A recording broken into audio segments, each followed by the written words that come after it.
what Flourish is, in a nutshell, is it's a 4-day, I guess this year, interdisciplinary music festival.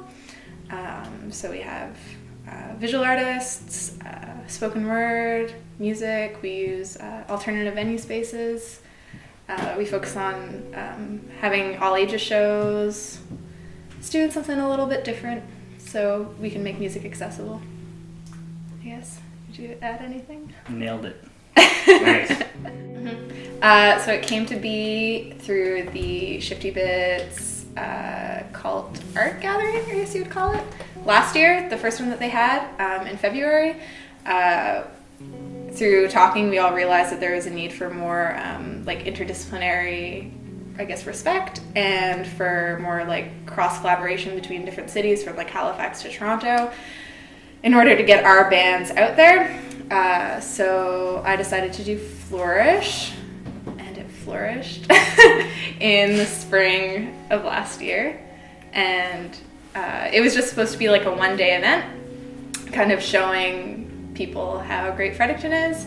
Then so many people wanted involved, so then it turned into something bigger, and now it's even bigger this year. Last year's event went really well, and we sold out of all of the passes and sold out all of the shows and the venues, which we weren't expecting at all. We were expecting it to just kind of be like a, I don't know, like a kind of okay attended thing, but it was crazy, super insane, which was great. And that kind of made us realize that we can do it again, and we can bring bands in kind of knowing that they'll get a draw, as opposed to bringing bands in and not knowing if there will be anyone there or not.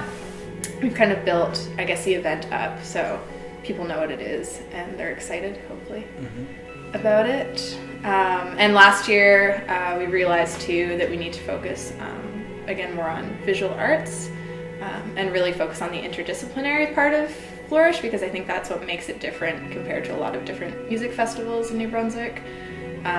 So like this year, for instance, like on the poster we have like featured visual artists as well as the musical artists, just trying to make sure that there's no I guess no preference given to a certain type of art, and kind of make it all the same and super collaborative.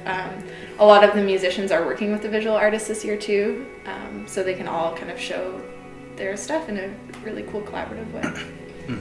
Yeah, and yeah, totally like being comfortable asking bands that are a bit bigger to get involved, and feeling comfortable asking more visual artists and stuff to get involved in a bigger way, because we had such a good response last year. And yeah, and I mean I think we threw the festival together in something like 6 weeks. Yeah. So Last and year, it yeah. like how well it went, but definitely there was a few things like visual arts got maybe a little sidelined. So like this year we're thinking really hard about how to have that just as on the forefront. Same with the dramatic arts too, as much as possible. Like all of our artists this year, like we tell them straight up that this is how we work, and like we don't do guarantees, we don't have like thousands and thousands of dollars to throw at them, but we give them a huge description of what we're all about, and if they're interested in coming down for the weekend and having a really good time and meeting cool people and collaborating, then welcome to Fredericton. And people have said in the past, like Whoopso, when they emailed me for their residency, just said like how much they love Fredericton, and they're from London, Ontario, and they were like, we just love the vibes and like the feel of Fredericton. So I think events like Flourish and Shifty Bits kind of bring that to life, especially for touring bands and people who aren't from here. Yeah, I think totally the strength of the festival, of this festival, why it's so compelling for a lot of people involved, is you get to use venues that, you know, a band that hasn't been to the town before would never even know was a venue, and you get to be in different spaces, and you get to see, for the locals, you get to see spaces that are usually one thing be used as another thing.